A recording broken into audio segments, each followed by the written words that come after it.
Alors, bonsoir à tous et heureux de vous retrouver en ce 25 mai 2020, 21h27, heure du Québec. C'est lundi qui se termine. Bon début de semaine, j'espère que vous allez bien. On commence à sentir un retour à une pseudo-normale, mais qui ne sera jamais un retour à la normale, à la case où on était quand tout a commencé, hein, cette pandémie. Donc, beaucoup de choses vont changer, c'est incroyable. J'aurai tellement de choses à vous partager, parce que je parle à plein de gens, des gens d'affaires, des gens qui barrassent des grosses affaires.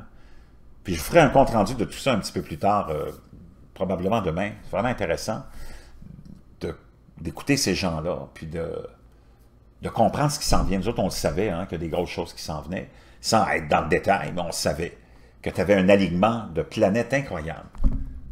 Puis que ça donnait 3 grands changements de front, puis qu'on est vraiment... Waouh! On n'est pas sorti de l'auberge. Ceci étant dit, on va rester dans cet esprit-là qu'on n'est pas sorti de l'auberge et qu'on vit des changements incroyables qui amènent des catastrophes incroyables aussi. Imaginez-vous, hein, on a parlé beaucoup ici à Freedom News Network de ces invasions de criquets à cause des intensifications des pluies, hein, un peu partout, dans des endroits où on n'était pas habitué de voir des pluies. Ça amène... une prolifération des criquets qui viennent menacer.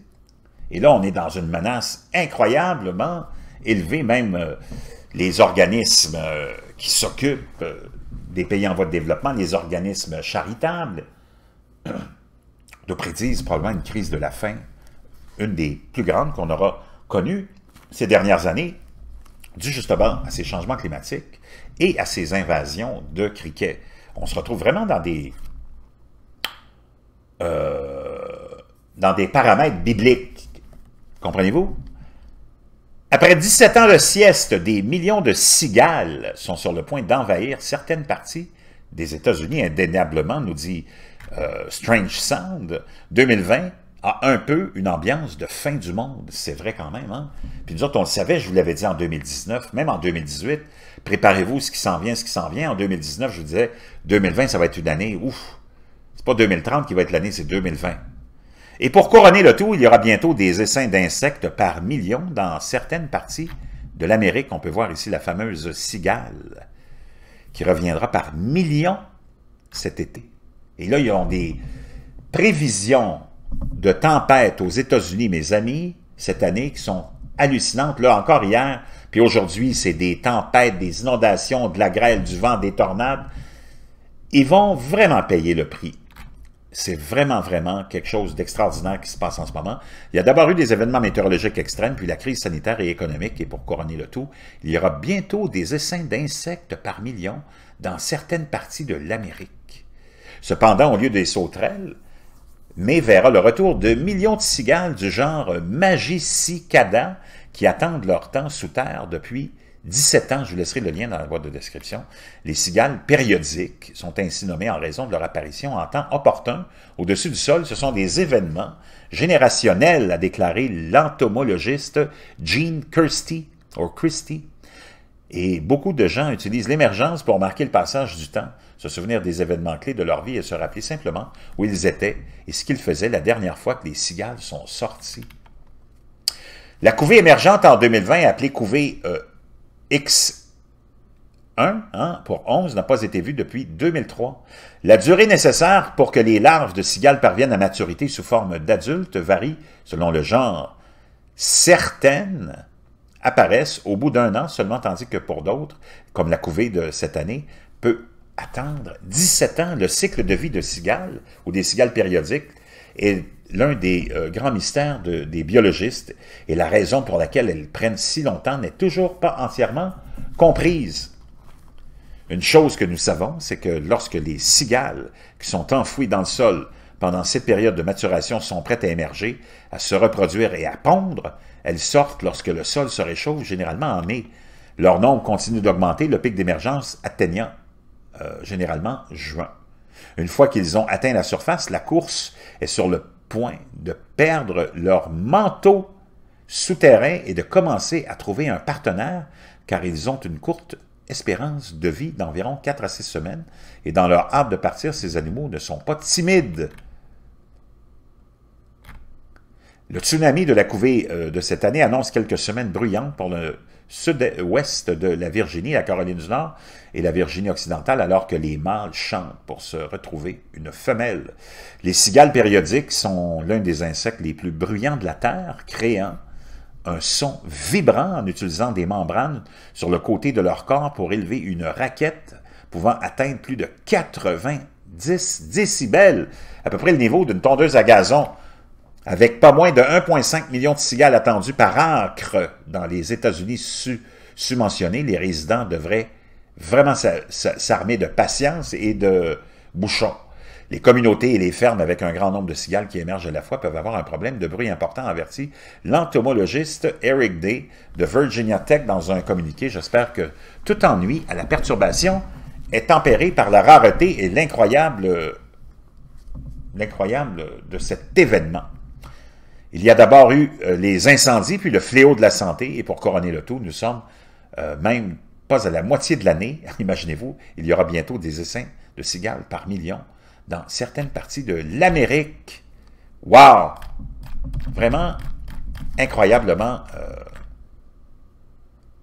alarmant. Puis là, on s'en va ici. On est sur Agro-Insurance, OK? Agro-Insurance, c'est vraiment quelque chose de...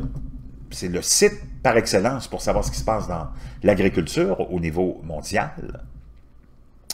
Et on va aller voir que ça ne va pas très bien. Ça ne va vraiment pas très bien. Aux États-Unis, la mise en eau crée un potentiel de dommages aux cultures. Des précipitations intenses, et je vous laisserai le lien de ça aussi, c'est vraiment trop intéressant, ou récurrentes, créent le potentiel de dommages causés par les étangs. Pour ceux qui ne savaient pas encore, quand vous êtes sur Google, par exemple, là, vous avez ici une touche. Hein, je ne sais pas si c'est toute la même sur tous les ordinateurs, là, mais vous voyez un peu le logo. Ça, c'est pour faire une traduction de ce qui est en anglais pour le passer en français ou d'une autre langue aussi. Donc, vous allez... moi, je le remets en anglais, voyez-vous, puis là, je vais l'avoir en français, puis ça met le texte en français. Donc, tu n'es pas obligé de te casser la tête. Les sols saturés et les inondations pour les cultures de maïs et de soya, explique Bill Wilbur, agronome, blablabla. En Inde, ça c'était le 22 mai, OK, on parle d'il y a 3 jours, là. Le 22 mai, en Inde, l'État du Nagaland signale des attaques de vers de terre contre les cultures, comme si le verrouillage n'était pas suffisant. Les cultures du Nagal sont attaquées par une larve de papillon de nuit communément appelée inchworm. Des responsables du département de l'agriculture ont déclaré que des attaques de vers avaient été signalées dans les districts de Kohima et de Zuneboto. Afrique du Sud, mauvaise prévision des précipitations hivernales dans un contexte de sécheresse continue. Naturellement, là aussi, on a un problème énorme avec les cultures. En Afrique du Sud, États-Unis, en Serbie, 22 mai, de fortes tempêtes de grêle frappent les productions de bleuets. En Espagne, les marchés ont encore peu de cerises cette année. Moldavie, les producteurs de baies frappés par les gelées. Israël, la canicule fait des millions de dégâts aux cultures. Là, on est au 21 mai. 21 mai, les producteurs du Michigan ressentent les effets des inondations. Vous irez voir tout ça en détail. Je vais vous laisser le lien, vous aurez tous les articles. En Inde, le supercyclone Amphan frappera le commerce de la mangue au Bengale. Et aux États-Unis, le gel 20 mai oblige les agriculteurs de l'Illinois à replanter, imaginez-vous. États-Unis, les fondations de la société ouverte soutiennent les petits agriculteurs face aux risques climatiques. États-Unis, l'USDA versera jusqu'à 2,1 milliards de dollars en paiement direct aux producteurs de cultures spéciales. En Inde, des centaines d'hectares de bananes endommagés. En Hongrie, baisse des récoltes de prunes de 70 à 80 %. Ça, c'est le 20 mai. Et c'est comme ça. Aux États-Unis, les parcs sauvages causent des millions de dollars de dommages à l'industrie agricole. Le Canada, 19 mai, les températures glaciales de la côte Est affectent les légumes. Pakistan se prépare pour une deuxième bataille contre les criquets. Afrique, les producteurs devraient signaler toute maladie liée à la banane, puis il y en a beaucoup.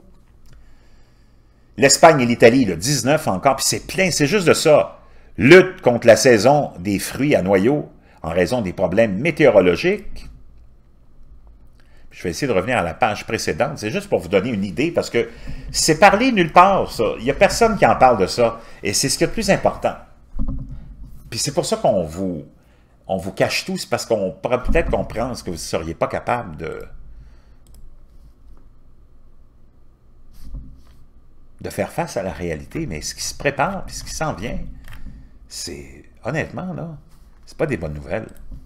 C'est vraiment pas des bonnes nouvelles. C'est vraiment, mais vraiment pas des bonnes nouvelles. Je vous reviens.